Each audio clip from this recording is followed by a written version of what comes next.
Thank you, Adam. Appreciate it. I want to be known as like, yo, this is one of the first times you've really shown your face. Am I correct in saying that? Yeah, definitely. Time and time again. yeah. You know I hate my mom. You know I hate my dad.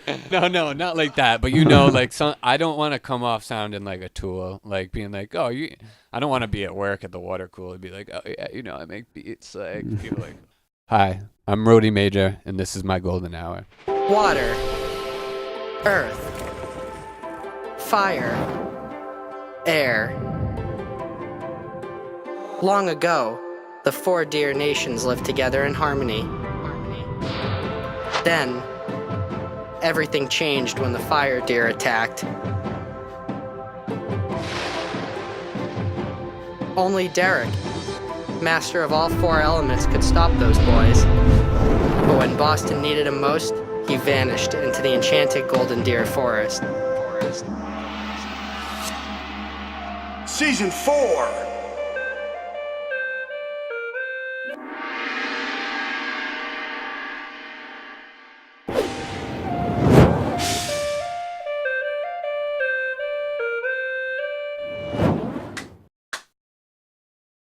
Look good? Red button? All right, why don't you swing on up? Come say hi. Make sure you speak into the mic. Couldn't really hear you last time. So I make sure everyone in the room is acknowledged. Oh, dope. Adam, Milo, you guys know me by now, or you should. Hi. That's it. Adam's also another one of my closest friends growing up. Oh, that's dope.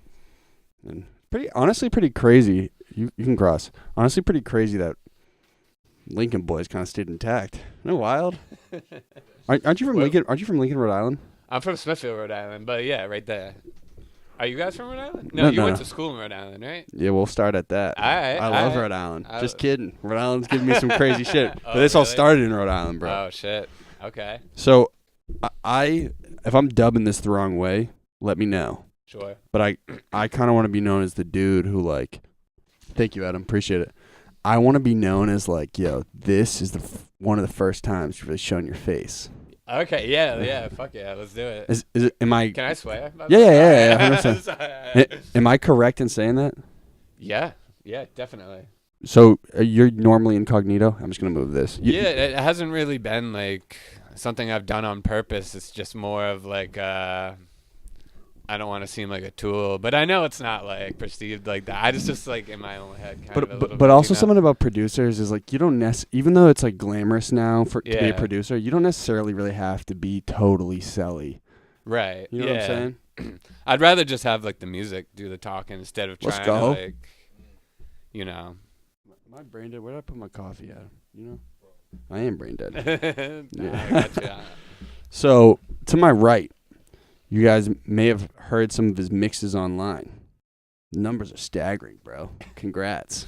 Thank you. Is Rhody Major, also known as Jerry. Yep. Or Jeremiah. Yep. So are you like 20 Kids and Counting? You know that show? No. So there was a show where have you ever seen that reality show? There was a mom and a dad, like wicked Christian, and they had like 20 kids. They lived in like Indiana or some shit, and they named every single one of their kids with a J. So it was like Josiah, Jedediah, Jeremiah, Joey, Josie. I think they're called the Duggars. Nice. Jerry Duggar. There it is.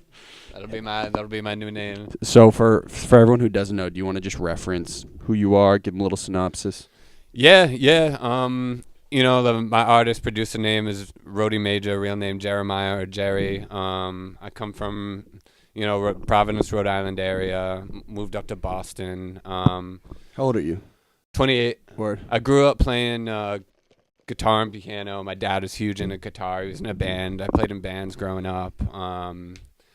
All throughout college, and that kind of got too hard. It's so hard. Where did you go to school? Assumption. Word. Okay. In Worcester. From the P to the woo. Yeah, exactly. So, yeah, and I got into the producing thing sort of after college because it's like, man, it's so hard to get all these people together in the same room to like rehearse and be in a band and have that same level of commitment. Isn't it weird how much like music's now expedited because of computers? Right, exactly. And I almost wish I got into it like a little bit earlier, but after college, I'm I started, and I work full time too. I work Yeah, at I 9 want to to talk about 5, that. like, That's fire though. it's crazy, but I do the music thing. I started producing like 5 years ago, and I had like the music theory background, so the piano and the guitar really helped out. I had an idea what I wanted to do, like melodically with my music. It's just really been putting in the time to learn how to mix and use the programs, and sort of what I've done as a producer. I haven't done too much of making beat packs and sending them out to people and hoping they use my beats. A lot of mixes. And I don't necessarily know if that's a good thing or not, but it's kind of helped people to, I don't know, maybe sort of figure out who I am, because I'm trying to like, if I hear a song and I find an acapella and it has a melody to it, I can like think about like, oh, I think if I can make a melody that sounds a certain way, that'll make this like maybe catchier to some people. So I think it's really cool doing it like that. Well, way back in the day, mind you, like way back in the day, I want to say like 8th grade, 9th grade, mixes were crazy on the internet. Yeah. Like there was a guy named Hathbanger. Have you ever heard of him? The name sounds familiar. Hathbanger was a professional skier and he made mixes. So he matched up like Notorious B.I. like a Party and Bullshit with Miley Cyrus. Oh, I know exactly that song. And then he did one with a Lil Wayne verse and the Apple commercial. It's like, I'm a new soul. I came to, you know what I'm talking about? Yeah, I think so. Bro, so he was getting big, and I remember it like mixes becoming crazy back then. Has it shifted a little bit? I think like the remix game, and this is like why a lot of blogs shut me down sometimes if I submit my remixes. Well, I didn't shut you down. Yeah, true, but it's because they don't like have a big drop. I'm not into like the drop, like the EDM drop. Big like, bass. I like if some people do it really well, but I kind of try to stay away from like the drop, and then it's like more noise than music. It's just like that. Yeah, I get it. Like the drums are going crazy and hitting really hard, but it's not like something I'm into. I'd rather just. It's a mix, but I'm just trying to recreate the song kind of deal. Just give it a new vibe altogether without chopping it up and just adding a big drop in the middle. So I feel like that's like what's really popular. But some people just resonate with like the melody and the vibe. Well, people still like it for sure. Yeah, definitely. So mind you, as we continue, I am the farthest thing from a music analyst. I don't know. That's good. You're all good. I used to make beats with Adam at his crib. That's dope. On a machine pad. Hell yeah. You familiar with the machine pad? Yeah, of course. Do you have one? No. So my me and Adam were making beats for a little bit, and Cooking up. No, yeah, we were making some songs, some cool shit. I was really bad. He was very encouraging. I was like, yo, see, this is fire, bro. This is amazing. He was encouraging. Yeah. And so I kept going, Nah, but then you need that. but then I got a little caught up, bro. You feel me? Like he wouldn't let me come to his crib sometimes, and I'd be pissed because I was like, yo, I want to put in work because I'm a psycho. Right. And so I was like, yo, bro, I'm gonna go buy the pad. So the machine pad's $800. Yeah. No, I had been making beats for maybe 32 days. And then like that was it. No, so I show up to Guitar Center, and I'm like, hey, man, I got to get the machine pad just like Adam, right? And he's like, okay, cool, man. You should get the machine micro. It's like $250, no problem. It's a good starter. Yeah. I'm like, nah, bro, I'm cool. I want the machine, like the studio. He's like, how long have you been making beats, man? I'm like, I don't know, like a month. He's like, yeah. He was like, yeah, bro, maybe you should just go with the micro. And I'm like, nah, I want something like serious. I'm real deal about this shit. And he's like, oh, okay. You could just get the regular machine. It's like $500, has other features, but like Trying to talk you out of it. He's like, you could probably get the regular, but like, listen, I even get a commission on the sale. Like, you should probably get the micro, man. I'm like, no, man, I want the fucking studio. All right. He's like, dude, are you sure? I was like, yeah, bro, 100%. Get the $800, right? I think my friend I think Jack gave me a little money for it. And buy it, return to Guitar Center maybe 21 days later. And the salesman's like, dude, you are I knew it. He's like, dude, you are brain dead. That's fucking funny. I'm like, At least you returned it. I probably wouldn't have even. Yeah, but it was used, bro. Dust. So it's like, you sell it back for like $400. Like $400 loss. So you ever use like what are they called, MK2s for any of your beats? Or I have one like that my little bro got me for Christmas, but I haven't Shout out to bro. Yeah, exactly. Haven't really experimented with it too much. I work with like a big like Yamaha. It's like a Yamaha MOX8 keyboard. Like one of these kind of. Yeah, exactly. And I really like that because again, that's like how I grew up, and so I know how to do the melodies, and it comes with so many dope sounds, like all the guitars, all the pads, all the synths, Do you anything you need, really. Yeah. So that's what you have too. You have a keyboard though. yeah. And that's all you really need, because you can pitch it up and down or whatever. Yeah, exactly.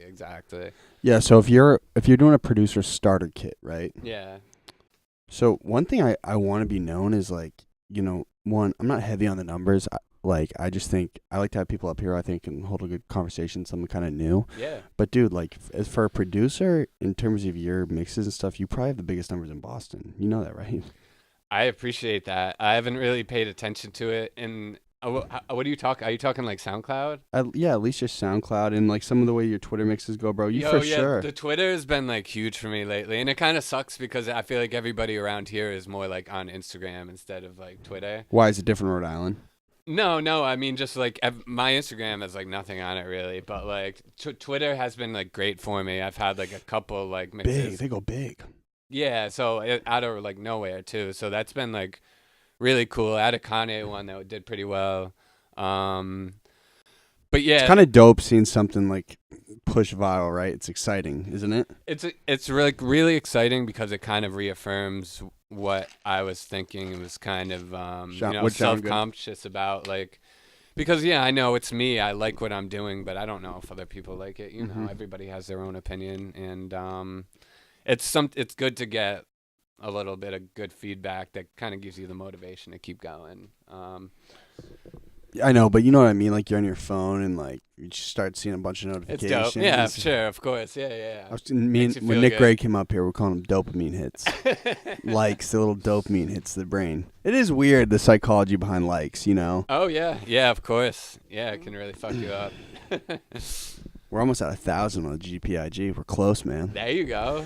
Well, here's a random question. Have you ever considered employing hashtags on any of your posts? Because I had a kid up here yesterday, great dude. His name is the Stupid American. He makes memes, so he's like total. I saw that. I didn't watch it. Crazy episode, bro. I checked out his Insta. He's got a big following. He's wild. Yeah.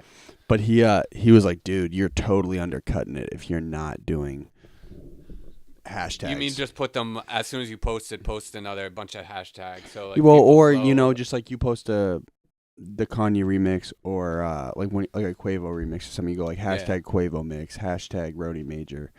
What are your thoughts on it? Do you think it's like it looks a little? I think it kind of looks trashy. Not even to sound like it, for lack of a better word.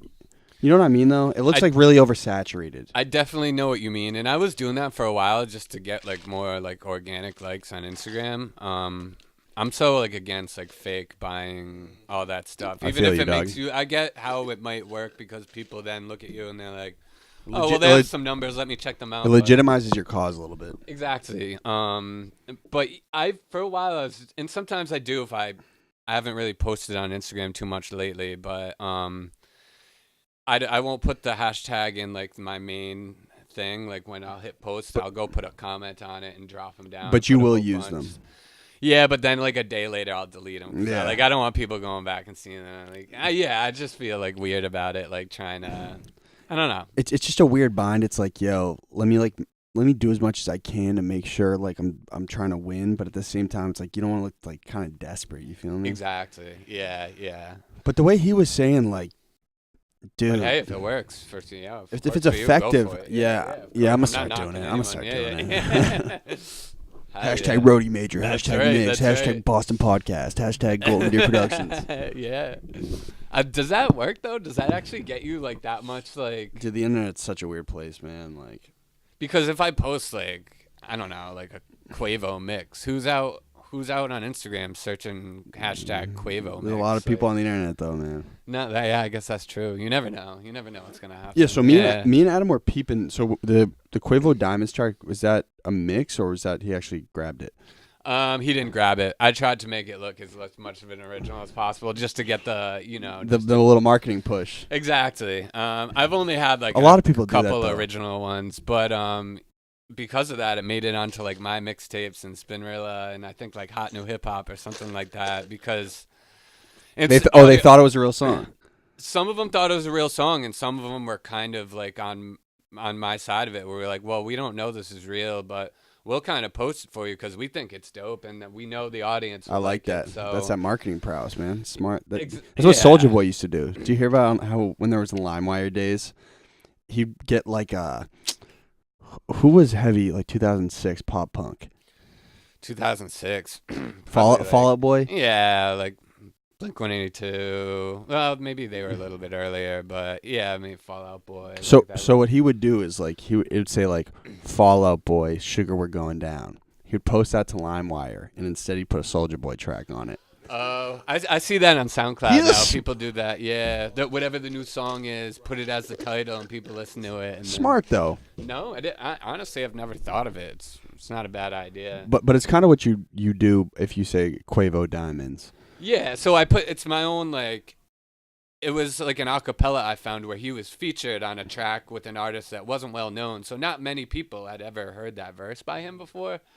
So a lot of people, when they hear it, it sounds like an original track. And, I cut it up and I made like the hook. I took like a snippet of it and made a kind of a hook out of it. And that one it sounded good. I wish I had John back in the day to help me mix it a little bit better. But I think for the time, it sounds good and people kind of latched on to it. So is that how a mix works? You have to go find an acapella, or do you have to like isolate the vocal from the original? I've never done any work to isolate the vocals. I know you can do it, but I usually am like on Reddit or like, I'll just like search for like anything new. Try to find something relatively new that came out. I try not to do a mix of a track that I really like because I really like the track and maybe I don't have a better idea for it. But if I hear like an artist and mostly it's either rap or if they're like singing the auto tune, and I think the beat, like I was like, I don't know, like I think this would sound a lot catchier if there was a different underlying melody. So I'll take that acapella, build the melody around it, and then throw the drums in. And so I listened to this Sicko Mode remix on the way here, which just sounded like you could still kind of hear the Sicko Mode production in the back. It's just like watered down. Right. So that was a different one. So because that one, like, there's not much of a melody in the portion of the mix. It's more of like that was a Tay Keith produced track, and there was the little bells in the background, but there's not much of a low end. So what I did was Might try keeping like a 2/5 oh distance. sorry Yeah, sorry. So I kept I cut out like the high end of the track or the low end of the track and added in the guitar and some more drums, and it really does give it a different vibe. But yeah, sometimes I won't need the acapella if there's not much like music in the beat. Sometimes Does this make sense to you? Because like sometimes if you try to do a mix on a beat that's really full, there's nothing you can really do. If you can cut out some of the low end but there's only so much you can do without having the acapella. But I was lucky that the Sicko Mode one did kind of well. I only took like one section of that song. I took like Drake's part, kind of redid the hook on it, and then obviously added in Travis' part because that was fire. But yeah, it's been good. I've been using that kind of just as like my own way to get better at producing. Well, and mixing I was gonna say, bro, it's like, so mind you, this podcast initially started out as like I was just having artists up here for the most part. Sure. Deviated a little bit. Mm-hmm. Happy it did because I've been having a lot more fun with it, honestly. But music is so oversaturated that I feel like the fact that you're producing these mixes in terms of attention like is a really smart move. Because I mean, ultimately, you want to be like a mega producer? I want to produce my own shit. Like I'm working on projects with original music now. But give me your plug, man. Tell them what you got coming. I got like honestly like 4 projects. I have like a all Boston project. I don't know what title. I was thinking like Boston Up or something like that, but I don't even like it anymore. But that's got a bunch of local artists. I was able to get like Michael Christmas on it, and really, really trying hard to get Cousin Stiz on it. And I have a little bit of a relationship with Michael Christmas, so trying to make that happen. Dutch Rebel, she's on it. She's cool. She's got a good Boston buzz. another project. Are you newly living in Boston? Not really. I've been here probably like 6 years now. Oh, word. Okay, so 'Cause I graduated college in 2012, and I didn't want to go back living at home in Rhode Island. So or I live was in like, Worcester. Yeah. So I was like, this is really where I could find a job, you know. So So wait, what is your job now? I just started a new job, so I'm like a revenue accounting manager. What a double So life, fucking man. Crazy, yeah, I know. It's honestly like if I ever told people at work what I do, like here, they'd be like, "What the hell?" Like, Were you an accounting major at Assumption? yeah, Oh, yeah, and I hate like account. Well, I yeah. You don't want to kill your clients, but honestly, my thought process in college was like, I don't want to go back living home. I want to make sure I find a job after college. and make money so I can pay let rent. me pick accounting and fucking grind through it, just so I can ensure that I have a job and see where it goes from there. And Did you accrue debt at school? yeah, I still have student loans I'm paying on. And, you know, that's how. How much does it suck? It sucks, you know, drains the life, but right out of you. What are your thoughts on college post like now? Like, would you still go for the experience, or are you like, dude, this sucks because holy shit, this had nothing to do with me becoming a mega producer?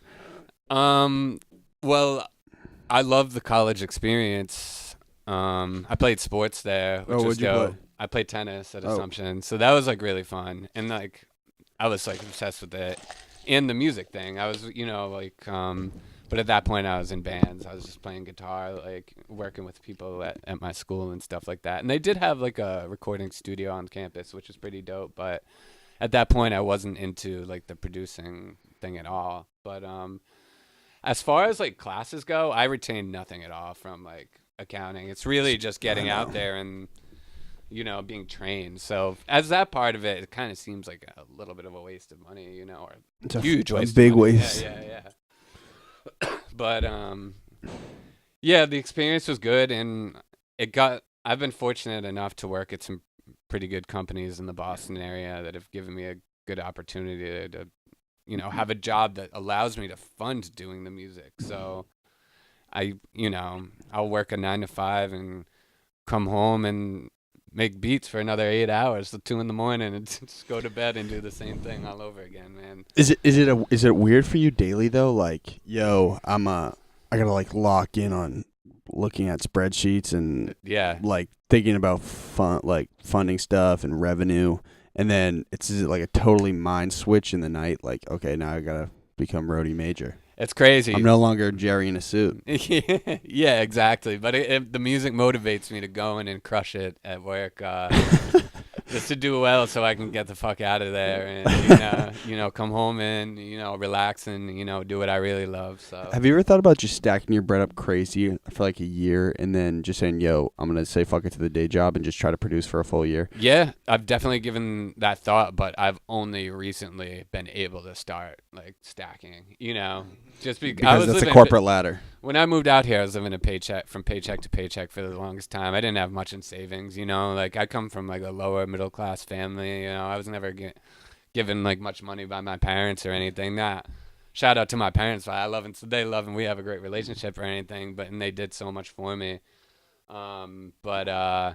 Yeah, I'm recently now getting into a point, started a new job, got a promotion, making a decent amount of money where I can save and trying to think about, those next steps. And that Arlington like rent's fat. It is. Fortunately, I'm in a good spot right now where like these people, I've been at the same apartment for like 4 years. It's like 4 buddies of mine, and they don't raise the rent on us at all over year. So we actually have a pretty good deal there. What, like $1,100 a month? So what I pay is like $750 a month, which is like nothing for Arlington. I'm moving in, bro. And the place is massive. The only thing, there's 4 of us. There's a lot of people, but the place is like big, so it's $750. No, it's not bad at all. It's you have a car? Yeah. Bro, live there till you're 50. I know. But yeah, it's a good situation. And when I found out this place is right down the street, I like flipped out. It was crazy. Welcome to Phoenix Down Recording. It is currently, I would say, probably the most discussed studio in Boston, and I think my show's big too. Of course, man. That's dope. No, I No, I'm just appreciate fucking you around. like do the you don't see like many of or maybe I'm just not aware of No, like, it's well, I got lucky, bro. I got really lucky with starting this up. But yeah, bro. So when I had initially initially met you, bro. that was my first time coming here. That day was? Yeah, that was my very first day. I had no idea who anybody was like or anything, so Bro, I was so confused. I like, loved it. So there's a kid named Johnny Glenn who's a pop artist too. His genre is way different, but you normally hear rap out of here just because it's probably the most popular genre. Exactly. But I heard what was it? Time and time again. yeah. You know I hate my mom. You know I hate my dad. Yeah. See, well, yeah, exactly. That's kind of like the sounds, and it's so weird at this trying to explain to people too that I fucking loved it. It was awesome, bro. And I those appreciate those weren't the lyrics though.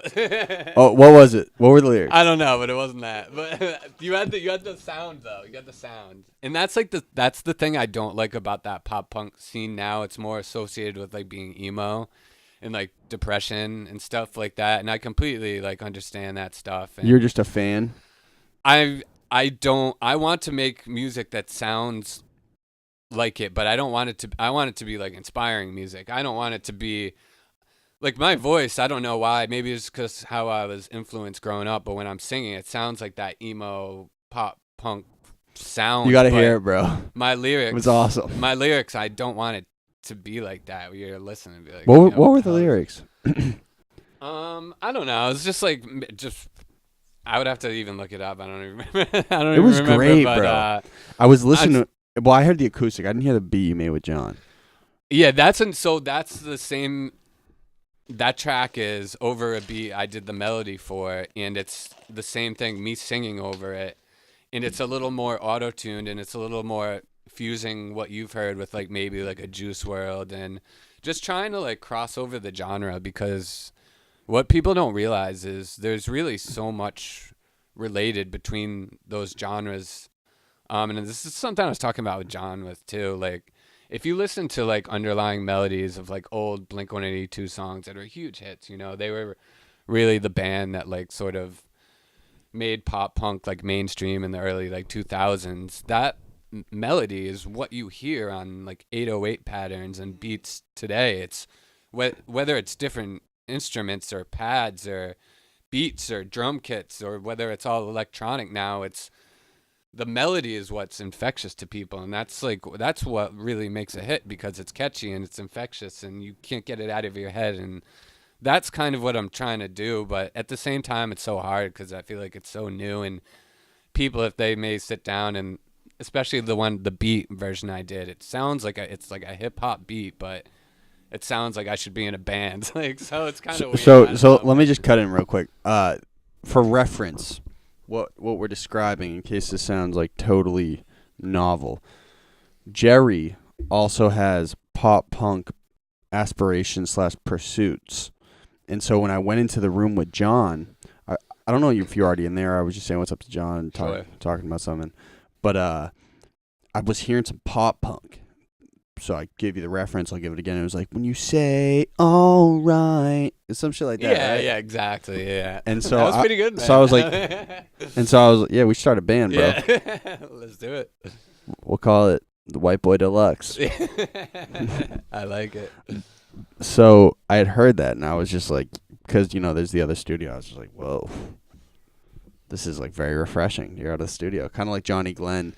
I'll play you Johnny Glenn stuff too. His shit was like radioactive, white lightning. How many times you heard shit like that out of the studio? And so I was like, yo, this is nice, bro. You feel me? But that was kind of what I was nervous about coming in for the first time too, because I had that acoustic track, and I was like, John probably loved it though. Yeah, and I didn't know I was going to be working with John. I was like, I don't know if these people are going to be like, what the hell is this kid It's, doing? it's uncomfortable going into a studio for the first time. Yeah. And like, I knew from what I could see, I'm doing research and checking out the ID. It seemed, you know, very heavy hip hop and, you know, trap. And I really fuck with that too. That's like the beats I make. Mm-hmm. But for this particular session, I wanted to come in and actually like record, do like a little bit of an artist thing too. So I was a little anxious about that, but it was great. It was a great experience. And that's why I've been coming back. So, kind of sounds like you're a music psycho, bro. Yeah, I'm obsessed with it. At least you love it. Yeah, definitely. Like, I love the producing part. I kind of just do the artist thing as more of like a hobby right now, but I do want to put out a project just for myself, you know? Do you think pop punk will reshift like the genre? It's What were some classic pop punk bands like Paramore? Fucking Blink-182. Newfound Glory was a big one. I So don't know. what's the distinction between pop punk and emo? They were a couple years apart, right?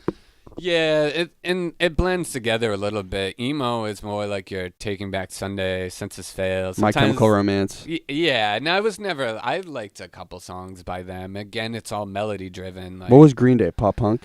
Green Day was pop punk, but they leaned a little bit more towards just punk. What's the difference? What's the distinction in sonically?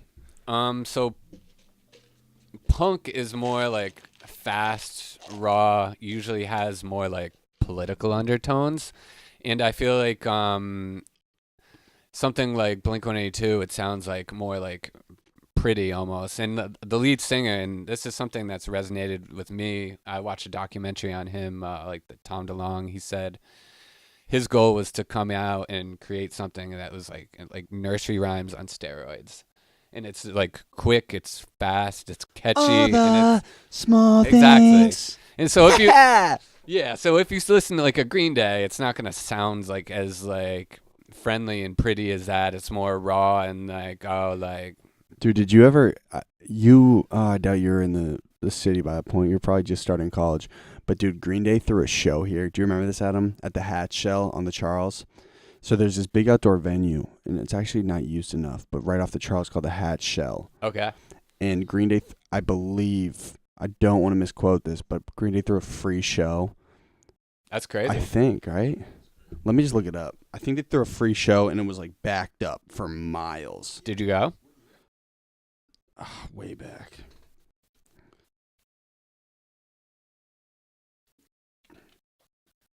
Yeah, in 1994. So yeah, this was before I was born. And yeah, bro, apparently it was like a massive riot.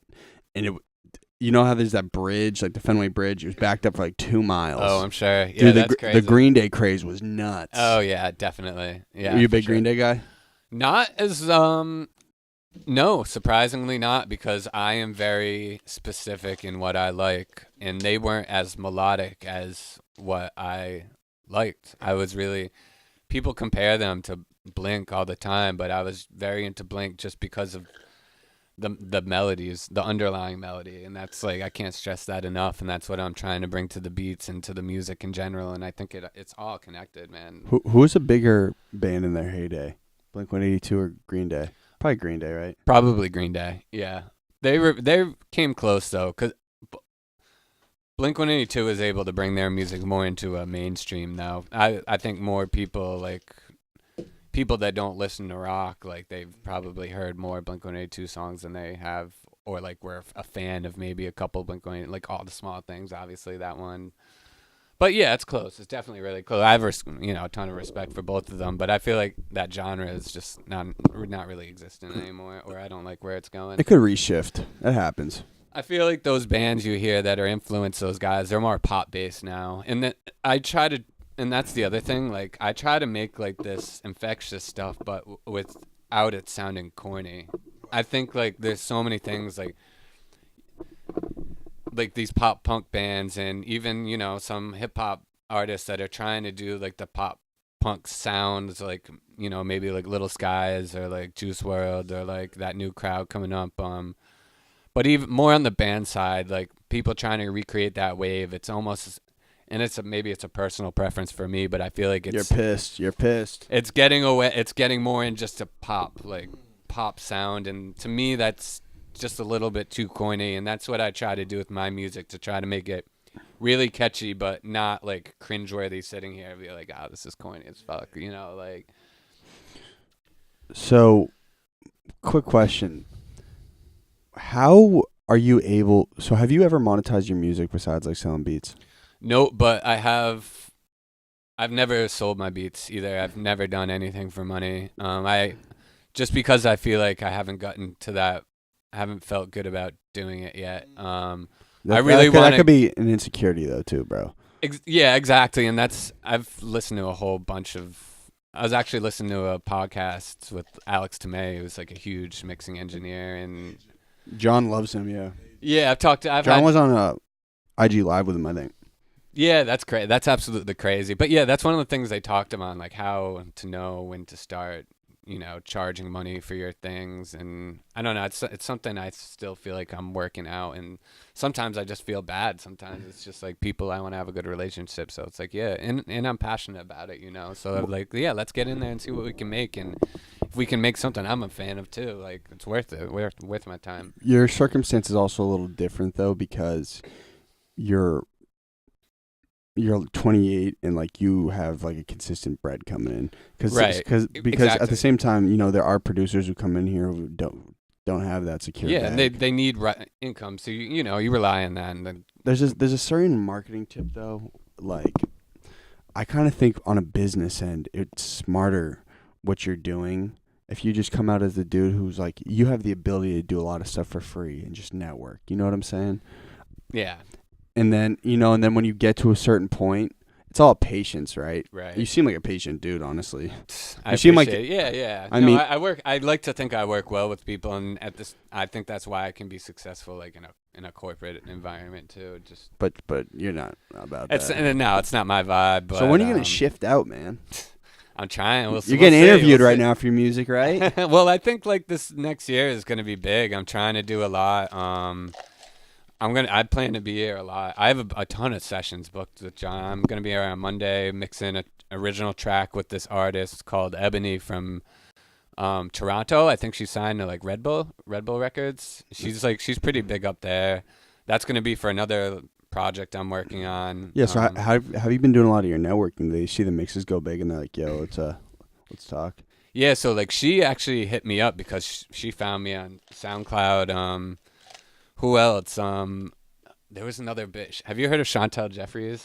She's like a big celebrity. She co-signed one of my old Travis Scott mixes a couple years ago on SoundCloud, which like went really big. So that was like huge. I've like lost contact with her after, but I have a good relationship with some blogs like the Daily Loud, AudioMac. They're like a big up and coming streaming site.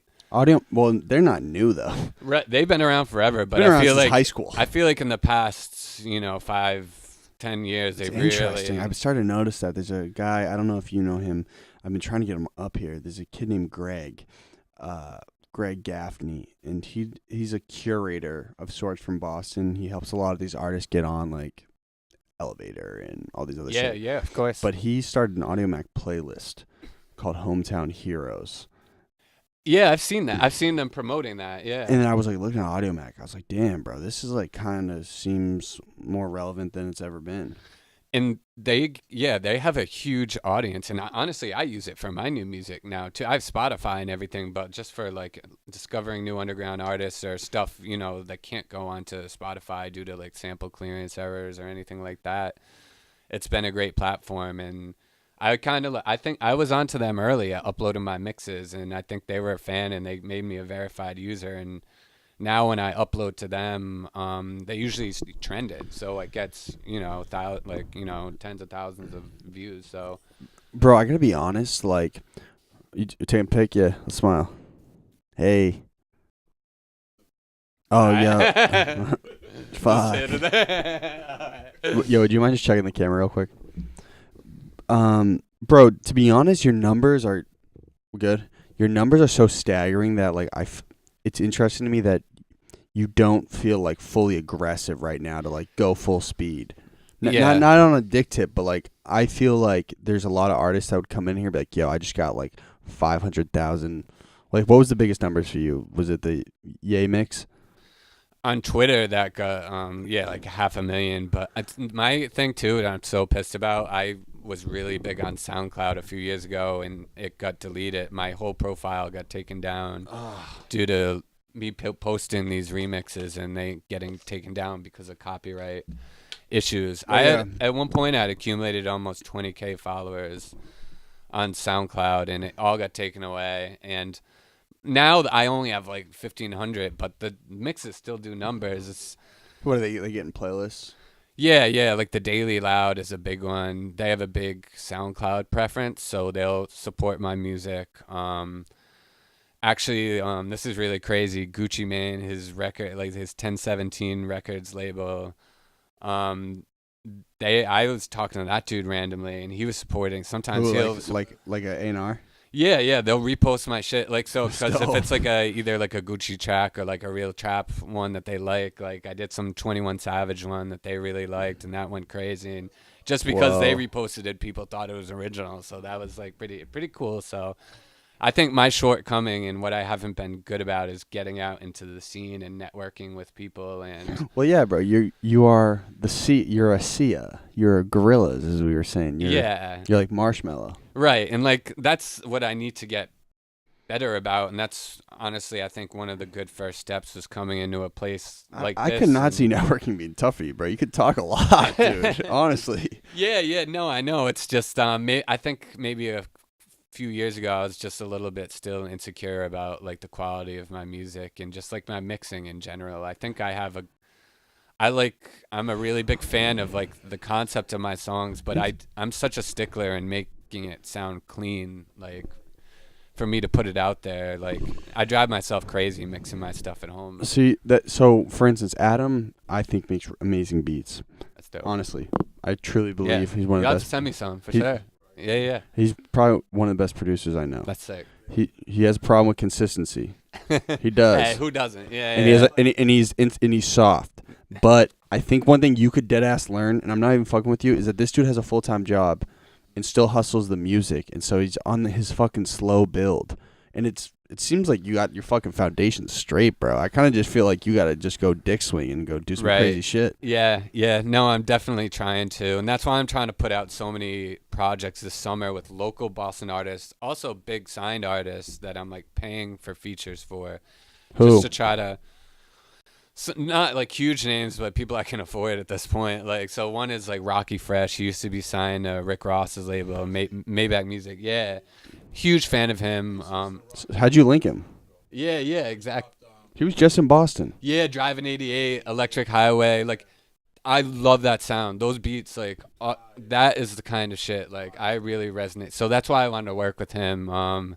He took a couple years off, and now he recently just signed to Rostrum Records, which is the original record label that Wiz Khalifa came up on. It was what Mac Miller originally came up on. Yes, I believe so. Yeah. Rocky's from Chicago, but he just linked with them. He was in Boston like last week doing like a promo run. I didn't realize it till it was too late. I was gonna say he was just up in Boston. He was at jamming. Yeah, so I have 2 songs with him. Like and they've been in the vault, but the thing is, I just couldn't get them to sound like what I wanted to. But the one I just released, I came in and I had John mix it, and he worked his fucking magic on it, and it's doing incredible. It's still trending on Audio Mac right now. Nice. So I'm using that as sort of a single as to like a. How does that work as a producer? I've never heard of that. A producer reaching out to an artist and paying them for a feature. So what did you just contact the A&R or like? I reach out to so many people, and sometimes Let's it's hard go. to get a I touch. fucking love that, bro. Yeah, of course. Like either Twitter, Instagram, reach out to their management. And you have to reach out to a ton of people because most people, if you're an underground artist, they'll never get back to you or their budget's too high. But Rocky, I sent the beat and he really liked the beat. And he decided to go in on it. And that's the thing. That's the other thing too that I'm trying to do a little bit different. Producers, they kind of bitch. Producers like nowadays, they kind of bitch and moan about not getting the notoriety, and as well as they should. A lot of the times producers are the ones that make the track catchy, and they should have more recognition. But my thought is, all right, let me as a producer go out and put out my own project. Then let me get other artists on it, and then it's my project, and then That's so fine, fucking wild, dude. That you. And people do that, but I'm surprised people don't do it more. No, what's wild to me is the fact that like you're downtown and like in a fucking suit, and then like later that night you're like fucking producing a song Rocky Fresh, bro. You think you live a double life? This shit like with Jerry is ridiculous. It's crazy. It's awesome though. Because at the same time, have the worlds ever collided? I try not to, and I don't know, and I feel like this is just like a thing too. I don't like kind of, I don't know if bragging is the right word, but like people are like, oh, what do you do? Like, I don't really like telling people like, oh, like, you know, I'm a producer, I make music, because most people that tell me that, I don't even end up taking them seriously too. I feel like this guy's just trying. You're to, an like, idiot, bro.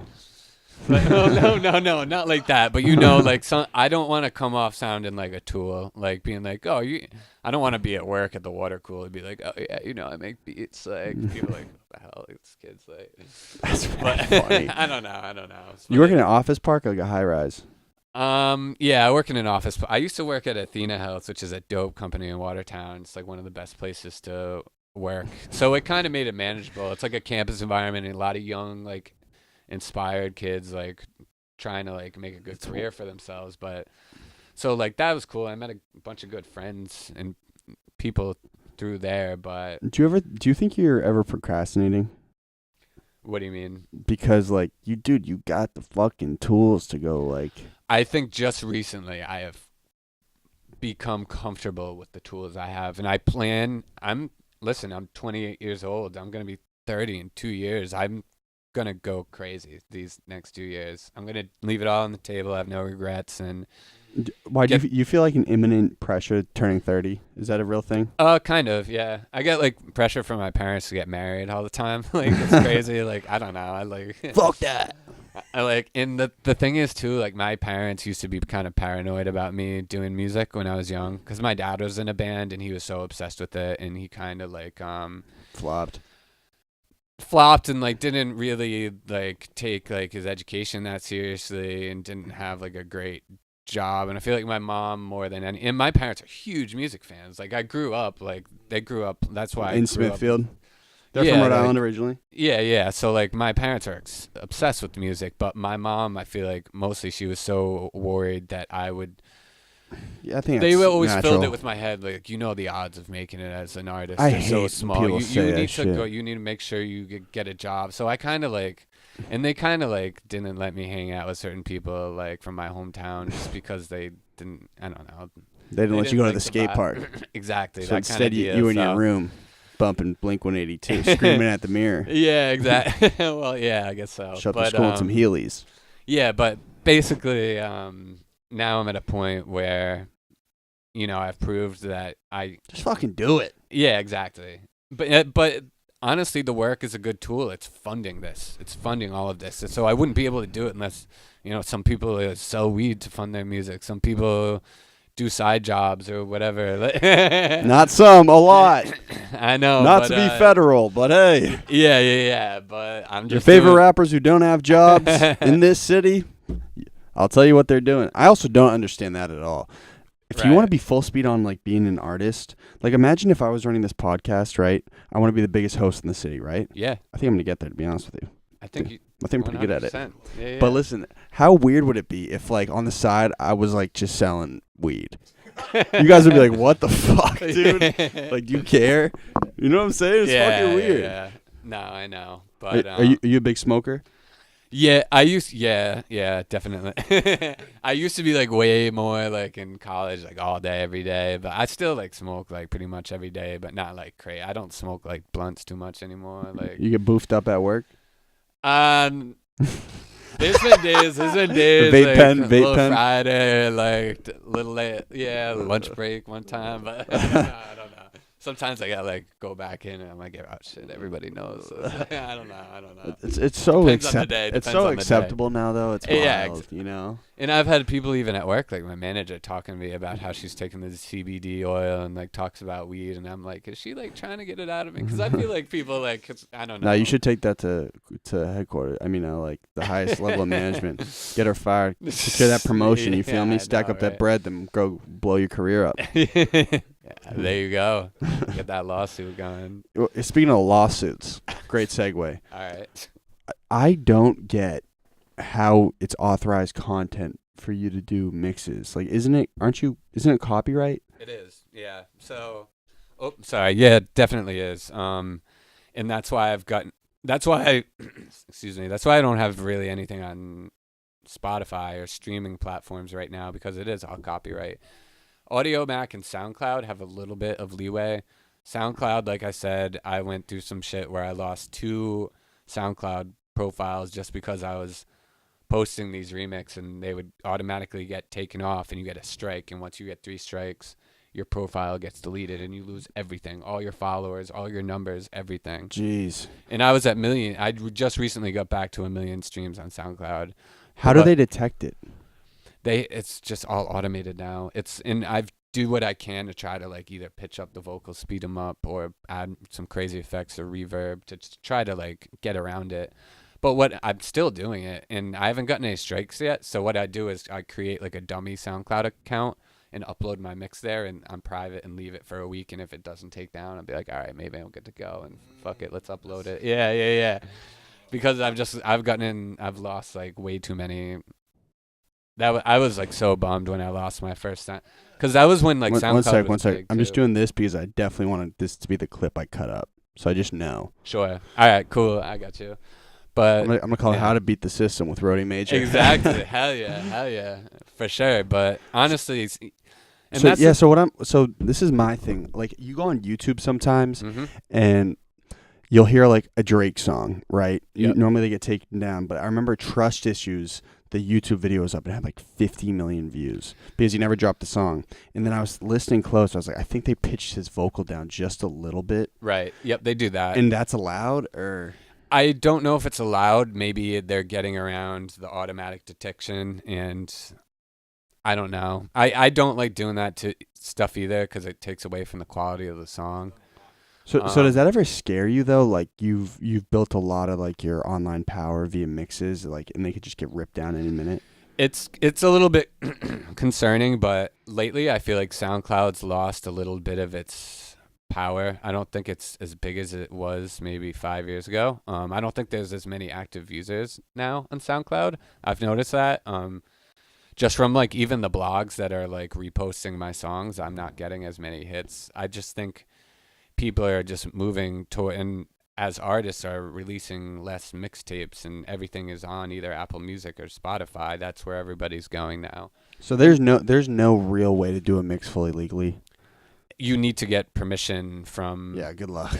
So actually, that's another good segue. I'm working right now on my first official remix with Rocky Fresh. He has a new single out with Chris Brown on Rostrum Records. Let's go. I have that remix. I posted a clip on it on Twitter, did really well, got like, I don't know, like a bunch of views. Give us your number, man. Tell us. Yeah, and I forget, it was like Lit. 20K or something, but like Quick couple little 20 pack. Yeah, exactly. You ever heard that Tekashi? Have you ever heard him? Yeah. When they try to like get him caught up, he's like, "Yo, I got a 30 pack on his head." Oh yeah, I thought that he got in trouble for that. I thought that right? was the Yeah. hardest shit though anyone ever said, bro. I started saying pack for everything. It's like, I got a There 30 you pack go. right now. I know. I didn't even know what that shit meant before, to be honest with you. But, So you selling a beat tape? You selling it for like a pack? yeah, 1 pack? 20 pack. Oh whoa, that's a big pack. Nah, but yeah, I don't know. So You know what I was saying? no, you were talking about your mix with Chris Brown. Also, I'll put Oh, my yeah. hand up like this because this will be good promo for you. Yeah, so Cut up a clip. I sent the remix I was working at, because usually I just put it out myself and hope for the best. But I saw Rocky actually liked the remix, so I sent it to his manager, and I do have a relationship with them because I have a couple tracks with him. So I'm trying to see if we can get that to be like the original remix, so he would release it, but it would be my beat, and that'd be dope. Chris Brown, that'd be sick. Yeah. Be major league. And that, yeah. Rhodey Major. And that sounds like, and I love the original track, but it sounds like a track that Rocky's been sitting on for like a few years. The beat sounds a little outdated. Like, it doesn't sound like mixed that well. Like, the kick doesn't hit that hard, and the melody. Bring it to John. It went so. I'm going to. I have a session scheduled to do it with him. And I think like the melody fits so well, and that's what people were saying on Twitter, like it's better than the original. And I think it's all because of the melody, and it's just catchier, and it kind of fits more into like his Driving 88 vibe and his old days like that. And that's where he really developed like a big fan base. I'm a big fan of his work. Yeah. So we'll see what happens with that. But other features, Sir Michael Rocks. He's a rapper from. Yeah, he used to be in the Cool Kids. Yeah. So I have an original track with him. I got a feature from him. So that's another one. I'm putting the finishing touches on the beats, and I'm gonna mix with John. I have the track with like Ebony. She's the less known, but she's signed up in Toronto. The Christmas track. Yeah. Who else? Yeah, the Michael Christmas track. And I'm just working to try to get a couple more and put like a EP out on Spotify and Apple Music, all original. So try to get my name out there in that regard. Can I tell you what I think is really gonna help you? Yeah. Like, dude, you're like a personable dude. There's a lot. Appreciate it. 100%, man. Having a great talk. But there's and same shit with Adam, bro. But there's producers aren't, and engineers and people who kind of are always on their computer aren't naturally very sociable. So, dude, I think it's gonna be such a weapon being able to like network with people and like build relationships like that. You know what I'm saying? Yeah, definitely. No, and exactly. That's something I've been able to learn like in the workplace too, and it makes a huge difference. Even just from coming here, I've met so many dope people that I can. You know what I mean, with. though, right? Like sometimes they're people who they're produce. toxic. They're not good to work with, or yeah, and they're just their sole focus is what's on a computer. It's what they can't really connect. Isn't that wild? The trash, dude. It's voice. It's voice censored. It's voice censored. Crazy. It's wild. But yeah, I think I know what you mean. No, I like building relationships with people, and it's good communicating too, like how you want things to sound. Being able to have those communication skills goes a long way, especially working with some of these guys and John. Like I'm able to say something and he can pick up on it right away. Well, yeah, I can imagine you and John link well because you're both like production is like a different language for you guys. Right. Are you a synesthesist? I don't even know what that means. It's what Kanye said he has. It's like you can see sounds with your eyes. I don't know about so that. I can see. I love Kanye, but I've been maybe. I've been trying to tap into that myself a little bit. If I'm on like some like, shrooms or something, maybe. See that fan? That's an 808 right there, bro. Yeah, like, hey, I mean, good for him. It's like, look at that riff. Yeah. Yeah, you see that over there? I kind of get what he means, though. No, he meant like sonically, yeah, he's trying to like visualize a solid picture. I know what he means if he's thinking about it. Like I can hear a song and then hear the melody in my head, like see it in my head or hear it in my head. I kind of think I can do the opposite with video and audio because I've been doing video for a really long time. Right. I kind of think I can see something and I know what it's going to sound like. Exactly. Like video-wise, you know what I'm saying? It comes with the experience. Yeah, for sure. Definitely. I don't know if it's a disease, but hey, whatever. We're super. And I'm sick of people hating on Kanye. I hate it. He's me that too. guy, bro. That's the GOAT, bro. I know, man. Yeah, he's a person. Nobody's perfect. He's wicked talented. You gotta respect that. That and like, dude. Again, I don't like coming up here and talking about people, but dude, you gotta understand, like. That dude has more attention on him than anybody in the world. And he's, like, totally isolated, Fucking mom passed away, bro. Like, imagine what you would do. Fuck, man. Yeah, I know. No, that's tough to deal with. Everybody does it in different Hopefully ways. you can work with him one day. That'd be sick. That'd be crazy. I was kind of hoping he would see that tweet because it got like 250,000 hits on Twitter and like it was going crazy. I've never gotten that many likes or retweets and all those dopamine hits. Yeah, yeah, exactly. But he never saw it, or maybe didn't fuck with it. How long have you been Rhody Major? And also, yo, no bullshit. You got like $50 on you? Cash? Yeah. No, but I was gonna say, bro, you pay me $50, I'd make you a new producer tag. Really? Yeah. That'd be dope. And actually, I've been looking for a new one because I don't like mine. Mine's like wicked old. Cut this up. Rhody Major. Well, the tag itself only says Major, but I paid like some company to make it, and it says like Rhody Major, but I don't like the way it sounded, and I don't even know if I like the name Rhody Major anymore. But I'm just sticking with it now, just because I like the Rhody. I wanted to get into. It's that. Rhode Island. That's what I'm it stands saying. for. Most people think my name is Rhody now. It's like shit, like whatever. Bro, so I went to PC. Yeah. Let me name drop a couple spots for you. See if you know them. So, are you familiar with the Coliseum? Of course, yeah. Sold it out. What? I wish. One of the best nights of my life. No bullshit. It was fucking fire. That's crazy. It was great, man. Slimy, but great. Okay, I mean, you know what those clubs are like. You ever been to Ultra? Oh yeah. We're the only white dude in there. Yeah, Providence is a different breed down there. Some of those clubs. Yeah, it's crazy. Man. Yeah. Where would you go? Like, would you go over Thayer Street, like at the bar? Yeah, all the time. Yeah. I love the East Side, that whole area for sure. Like, what's your spot? See, I haven't been down there lately, but yeah, Thayer Street for sure. Federal Hill is cool if you want to go to a nice East Side restaurant. Pockets. Yep. Oh. Exactly. So good. Yeah. East Side, I'm shouting you out again. I shouted you out in a commercial like last year, and I thought you were going to hook it up with the free chicken Caesars for life. Didn't do it. Do give me one free falafel, and then was like, yeah, well, I'm running a business, man. That's so funny. The chicken Caesars are smacking. Yeah, that's crazy. I almost went to PC, but it was a little too close from home, and I went to high school like right across the street from PC too. Oh, you went to LaSalle? Yeah. Oh, where? Do you ever go to LaSalle Bakery? Yeah, all the time. Well, not anymore, but when I was down there. Did they have that like snowflake roll? No, I don't think I've ever seen that Oh one. my god, it's so dope. Really? So would you go? You'd go to all those spots around there? Yeah, for sure. Like we'd always hang out like after school or whatever. Just You were like a rat bastard kid. You guys were like get drunk under the bleachers. No, nah. Actually, I was a good kid, and I was a good kid in high school. I didn't smoke weed or anything back then. Like, And then you just started going crazy. Got rebellious, joined a band. yeah, pretty much. Late bloomer. I'm gonna show you something crazy. I didn't know you went to LaSalle. Yep. So at PC, I made YouTube videos. Oh, Sketches really? Under the pseudonym Coach Connie. Oh, okay. So is that how you kind of got into all this kind of deal? Yeah, knew you know, wanted it's to not been start a linear doing, like- path. There's a lot of lefts and rights. Start throwing events, selling gear, doing parties. So see that the thumbnail, the top thumbnail. Yeah. Oh, okay. There you go. That's Some some shit high numbers. school watch up say. So that had 70 racks, right? Damn. My big video. That was the biggest. So But- how would you get? but look, let me find it. Damn, I was kind of nasty.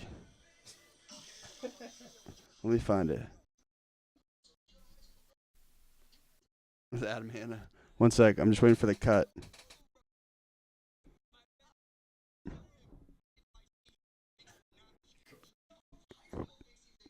I had a nasty dirt lip. This Providence. Come on. Fuck. Dude, I'm just waiting for the cut. There's a frame here. Yeah, they didn't like me very much in my school, as you could imagine. Right there. Oh, did you see it? Look. No. Oh, you're familiar with Hendricken too?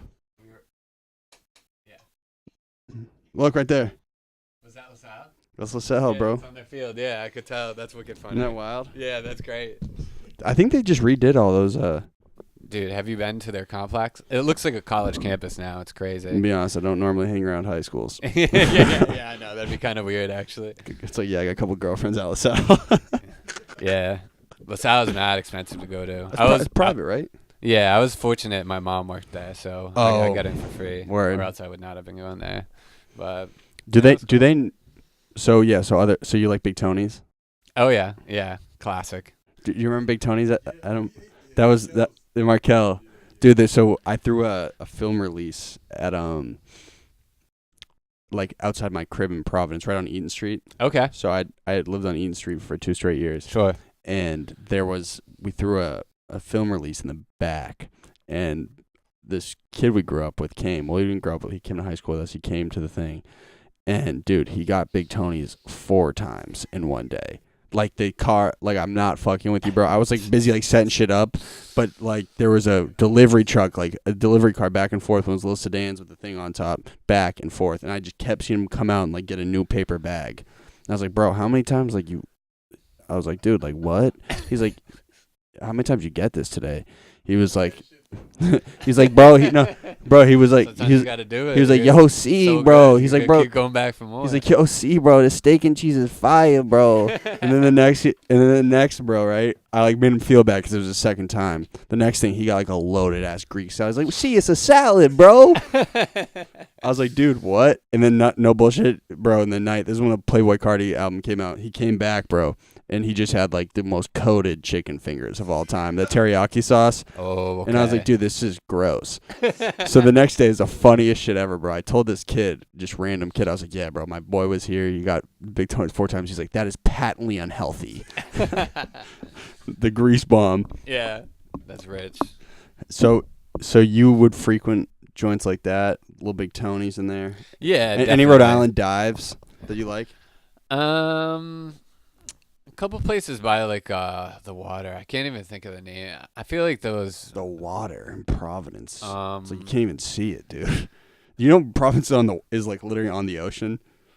It's like so random. No, I know it's crazy. I forget. And the water fire is the most pointless thing of all time. Yeah, I haven't been to that in a long time. They do it like but 5 times a year.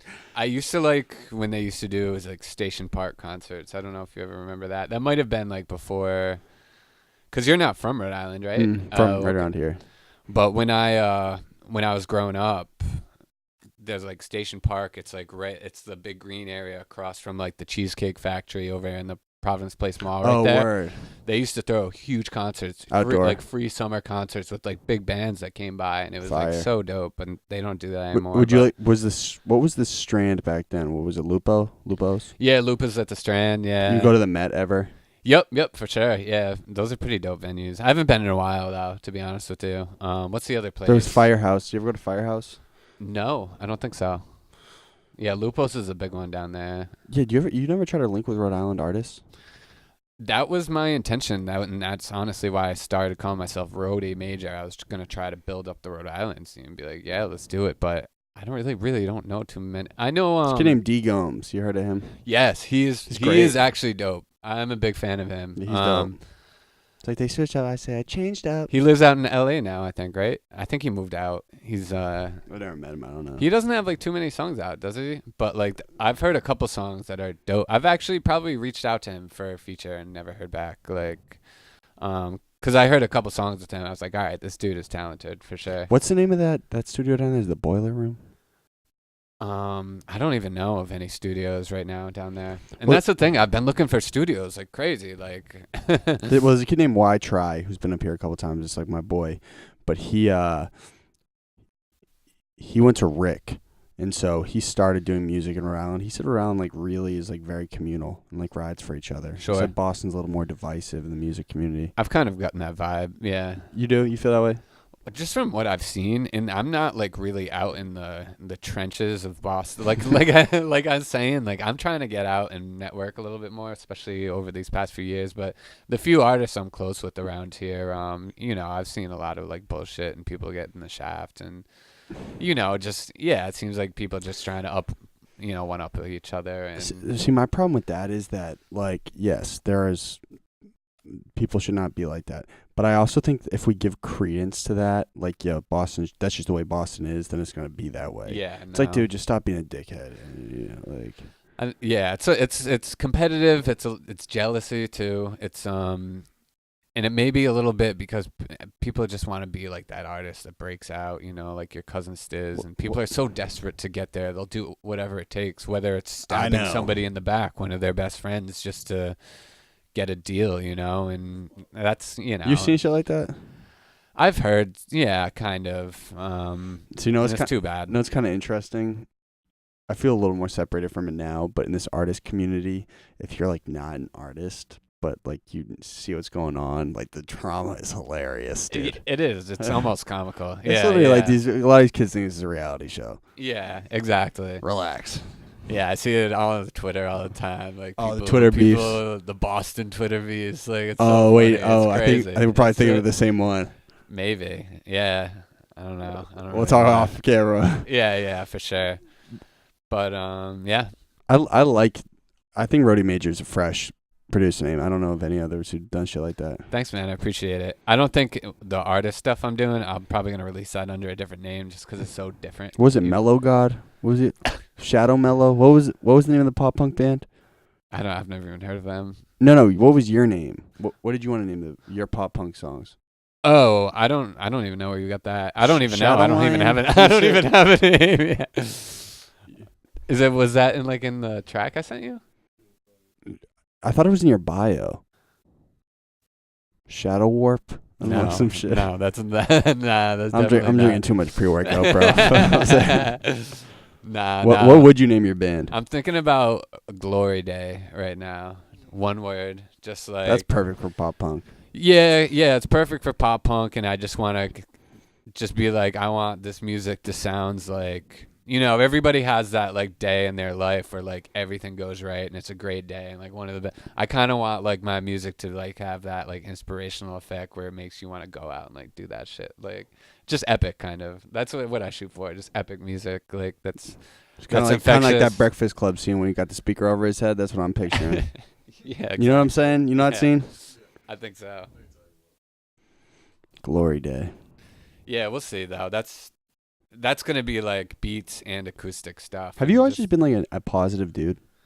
I try. I try to be friends with everybody. Like that's kind of one thing I don't like about a roommate I have right now. He's like a very Negative. confrontational dude. I don't like going out with this guy like the bars or stuff. Yeah. It's just like not good vibes. Like You get a little nervous. I right? hate confrontation, man. Like I just try to get along with everybody.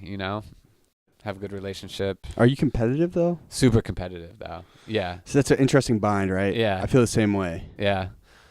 Yeah, you got to be able to sort of draw the line, and you can be competitive and still be happy for other people that are having success, and if I believe in good karma too, if you support these people, maybe someday down the road it'll come back and have a good benefit on you. But super competitive, but I don't think that has to get in the way of having good relationships with people. It's weird though. I just see, and I could be wrong, and it might not end up being like this, but I just see like as things grow, it being tough to develop friendships with people that you're competing against. Yeah, no, I 100% understand that, and maybe that's something I haven't fully experienced yet because I'm really not that big yet, and that's something. But some producers coexist well. Yeah, of Seems course. like Metro Boomin works like Sunny Digital. They've done all that. Yeah, right? yeah. Huge fan of both of those guys, by the way. Yeah, definitely. They're great. I loved seeing them come out. That was awesome. Dude was literally just like making beats in his room. Dude, a great thing about Metro Boomin. I've like psychotically studied some of these people that have come up, like how they do it. Mm-hmm. Bro, he has never deleted an Instagram, and so if you can go all the way back, dude, That's it's really so, cool. Dude, See the evolution, bro. It's like him with like a girl, and it'll be like a heart emoji, some like white girl, and it will be like just ate a sandwich, and he'll be like 12 years old. It's like the funny. It's like he's like just getting used to social media for the first time. like 10 likes, Literally. But it's. I think when you see shit like that, it's mad like very reassuring. It's inspiring. Yeah. Because it's like, oh well. I'll never. Everybody starts at this point, Like No, it sucks for you though. The fact that you got your SoundCloud taken down, like shit, because that was part of your growth. Yeah, I mean, yeah, that was years ago. Now I'm over it, but it sucked because I was growing fast on there because that's when SoundCloud was popping. Like it was crazy. Everybody was on it. Mm-hmm. Everybody was releasing music on it. So I grew really fast, and now I like I said, I just hit the 1 million streams threshold again, but it's taking a longer time for me to get followers. Like I'll get the listens and likes because I have blogs reposting it. I don't know if and people will save the songs and playlist the songs, but they're not all going to be like, oh, let me go follow this guy. Does that matter though? Like followers as a producer, really? It's more like a networking thing, I'm imagining. Yeah, I mean, heard how Murder Beats did it. Love Murder Beats. Yeah, I don't know how he did it. Really, dude, he was literally just always. He was working with Migos, right? That's how it came out. He like showed up at I think they came to Canada or something, or he just like showed up with a beat tape and just everywhere he went, he would just like hand out a CD, hand out a tape. He was another dude that grew up playing guitar. Same sort of dude. He grew up playing rock music. Got into the beats. He's so dope. And a white producer. Has that ever been weird for you, being white in a rap dominated? It's not. I don't know. I don't think it's weird, but sometimes it makes me feel that I am insecure that sometimes people judge me because I'm white and like maybe they're like, I don't know, maybe this kid's whack. But I feel that's why I don't post much, and I try to let the music speak for itself. To be honest, like. But I've never really I've always had good relationships with anybody I've worked with, so I can't say I've personally had a problem. Maybe it's just me. A lot of great white producers. Yeah, I mean, it's just if you're a good musician, you're Who's a it? good musician. For sure. Yeah. Yeah. He's from Boston? No way. I didn't know that. I didn't know That's about him. crazy. He's huge now. Yeah.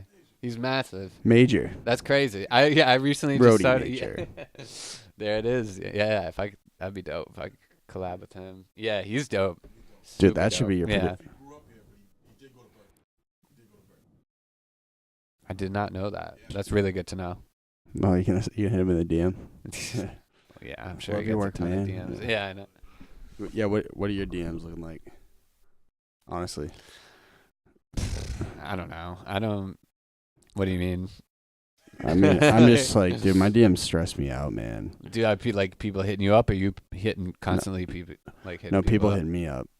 just to come on the show? All the like, That's dope, dude. That's awesome. It's That's great. a great thing. Yeah, it's great, but I don't want to be known as the dude who just like shits on someone because normally I don't say yes. You know what I'm saying? It's just weird. I don't want to be that dude who's just like shitting on people. I like encourage everyone. I would be like 2 Like years you don't like saying no to people, kind of. You Yeah, don't like but- turning. Yeah, certain point, it's like yeah. I feel the same way. But that's amazing. At least you're not like going around like. oh no, I hit people up for sure. Yeah, I but hit you up, right? Yeah. No, and I really appreciate it. This is great. Let me I had some other questions. Let me find it. I did a little research. Okay. Got that. Oh, have you ever heard the HP Lovecraft Festival in Providence? Do you know what that is? No. I'm assuming it is. There's this weird like horror film festival that happens in Providence, and so sometimes you'll just be like walking outside the Dunk. I think it's in the spring, and there will just be people walking in costumes up the street. Have you ever seen that shit? It sounds familiar. I don't think I've seen it. Terrifying. personally. Really? Oh yeah. Yeah, but Providence is like such a weird melting pot of people. It's crazy. It's so small too. That's the thing about Rhode Island. I feel like a lot of people never get out of Rhode Island, and they never Yeah. have any perspective on anything else. Yeah, you felt And that growing up. I didn't feel it growing up, but I felt it once I left and came to Boston. Even Boston's not a big city, but still, it's such a big change. And Let me get us on live. You cool with that? yeah, for sure, On the IG. definitely. Should I do up? What should I do? Like this? Yeah, whatever All you right, want. it's just gonna be it, man. All right, let's do it. we do it? Yeah. Pressure's on.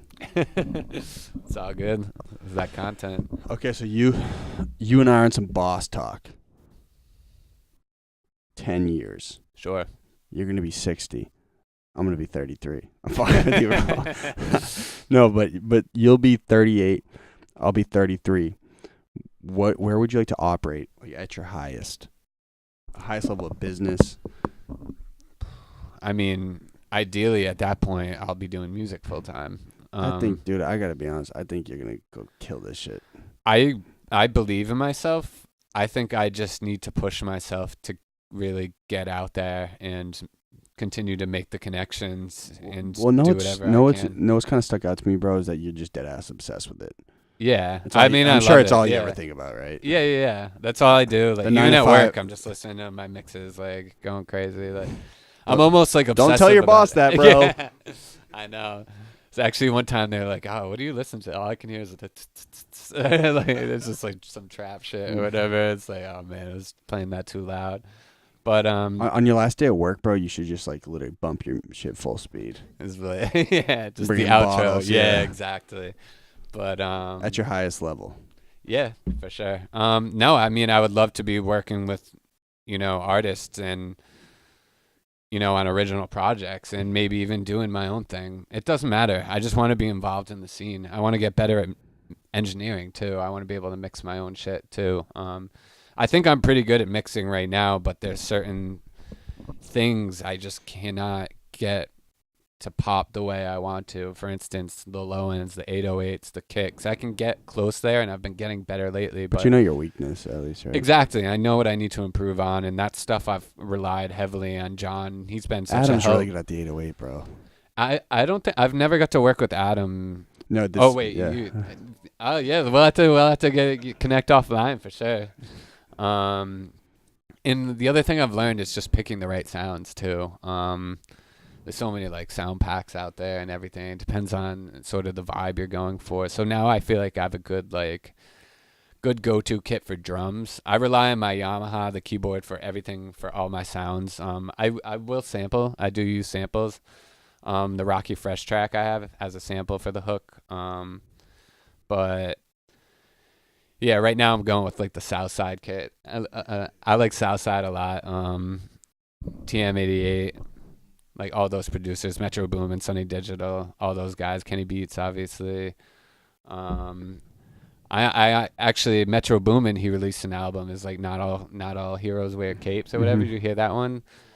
Yeah, so I actually did a mixtape of remixes from that album, which did pretty good because there were a few of those acapellas surfacing online.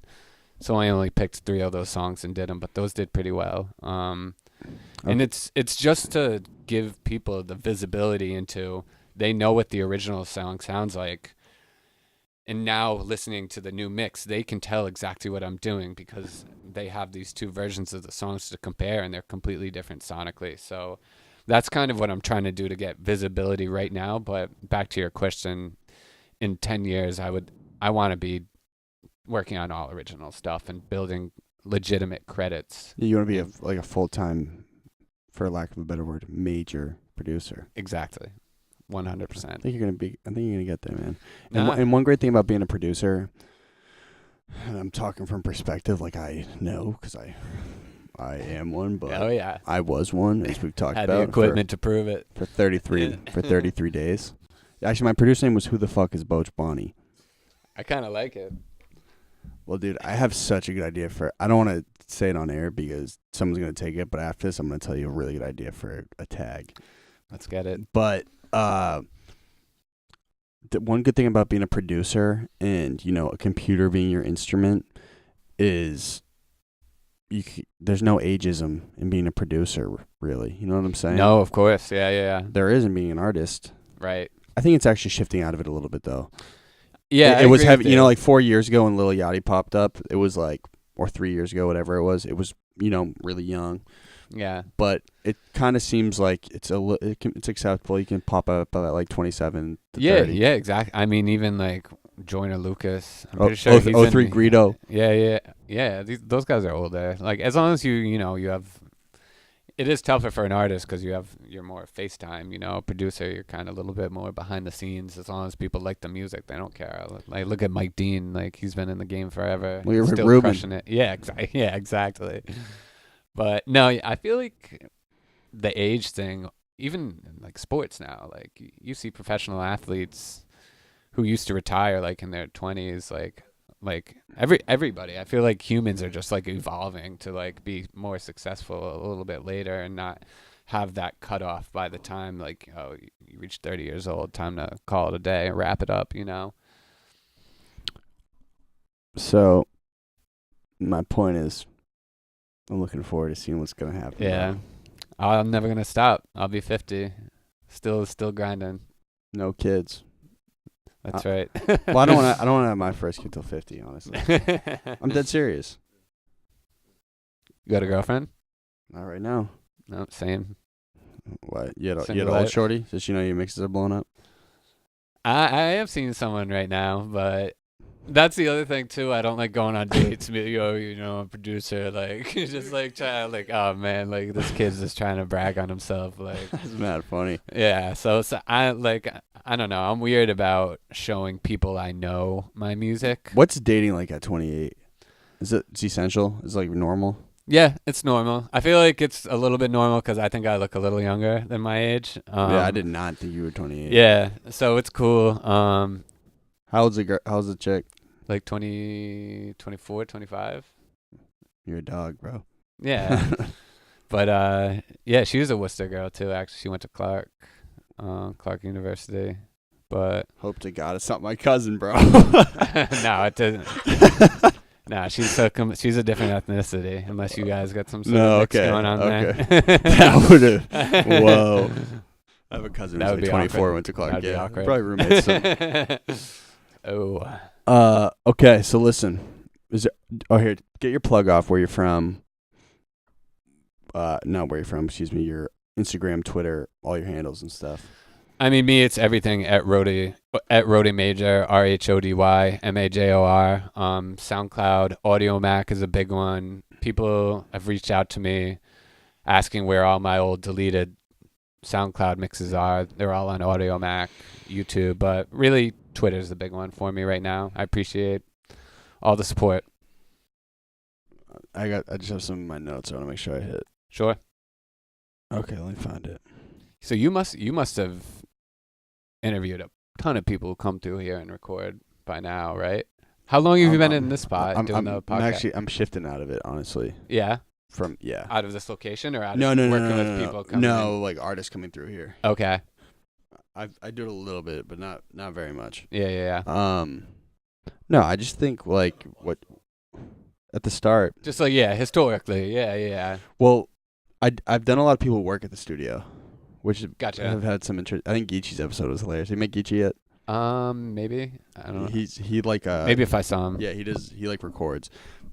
His episode was all time. I did Josh. Did you know Josh yet? I've met him once. Yeah. His episode was, dude. He was like almost pro at ping pong. Really? Pretty wild. Yeah. That's pretty crazy. Okay.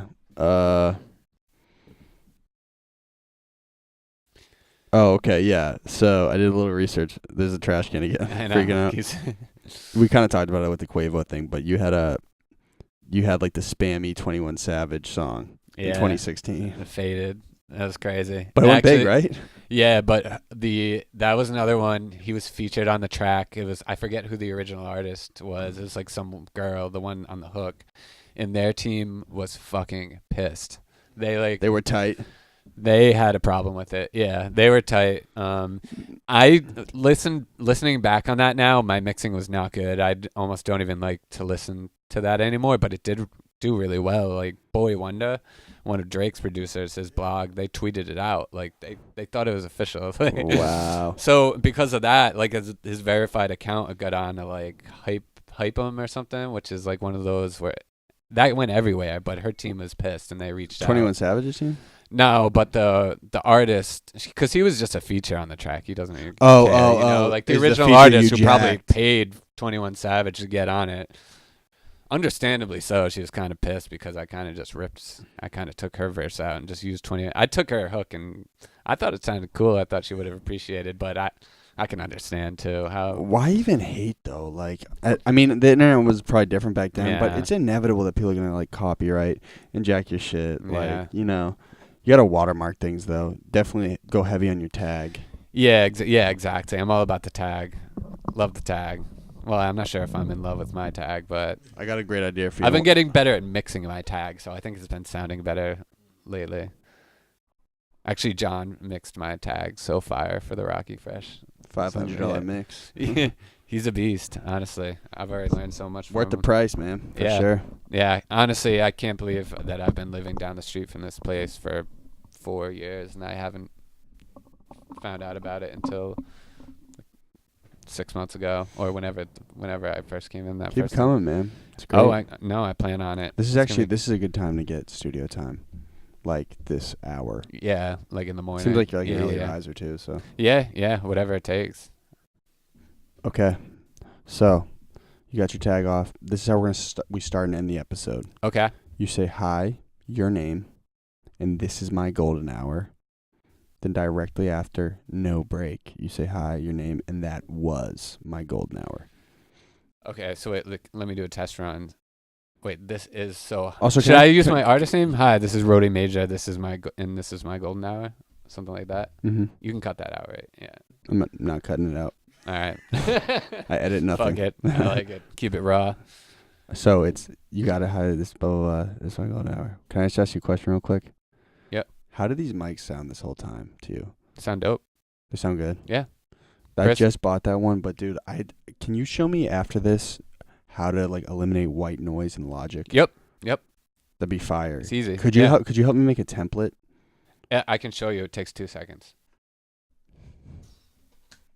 I'm your Logic guy. With him, through him, in him, the memory of the Holy Spirit. Amen. That was pretty good. You better than most priests I've heard.